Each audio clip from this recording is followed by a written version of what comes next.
তোমার শাহানশাহী দরবারে আল্লাহ, জানি না কার জানি দুঃখিনী মা নাই, কার জানি বাবা দুনিয়ার জমিনে নাই আল্লাহ। মালিক, ও মালিক, তোমার দরবারে আল্লাহ আমি গুনাহগার জহিরুল ইসলাম জাবেরি আল্লাহ রাত্র প্রায় 8টার পর থেকে রাত্র প্রায় 11টা 11:30টার কাছে বাজতেছে রে মালিক।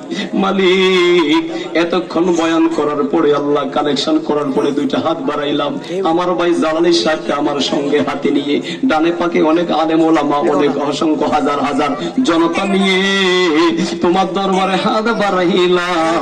আজকের এই মুনাজাত তুমি কবুল আর মঞ্জুর করে দাও মালিক।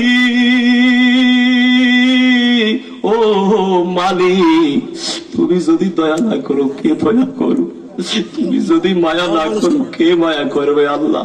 মালিক, আজকে আমাদের এই মুনাজাত তুমি কবুল করে লইও আল্লাহ।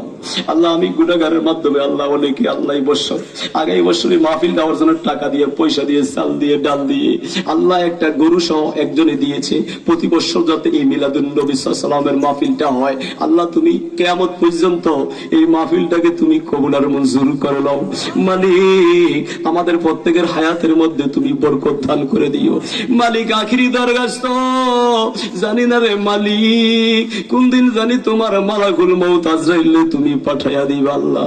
যেদিন পাঠাইবা দিনটা সকলের জন্য জুমার দিন রেখে দিও আল্লাহ। মাসটাকে মাহে রমাদান হিসাবে তুমি কবুল আর মঞ্জুর করে লইও আল্লাহ। আল্লাহ আল্লাহ, অনেকে বিদেশিরা আমার কাছে দোয়া চাইছে, একটু দোয়া করার জন্য। জালালি সাহেব বসে আছে, তারপরে দোয়া করতে বাধ্য হয়েছি। ও মালিক, দয়া করে আল্লাহ প্রত্যেকের দেশে বিদেশের আল্লাহ সকলের দান তুমি কবুল করে লো আল্লাহ। আল্লাহ, অনেকে অসুস্থ আছে মালিক, দয়া করে প্রত্যেকের শেফায়ে কুল্লিয়া দান করে দিও আল্লাহ। আল্লাহ, আখিরি দরখাস্তরে মালিক, যেদিন এই পৃথিবীর মায়া শেষ হয়ে যাবে এই বিদায় মুহূর্তে আমাদের প্রত্যেকের জবানে পড়াইয়া দিও আল্লাহ। বিদায় মুহূর্তে পড়াইয়া দিও কালিমা তাইয়্যিবা লা ইলাহা ইল্লাল্লাহু মুহাম্মাদুর রাসূল।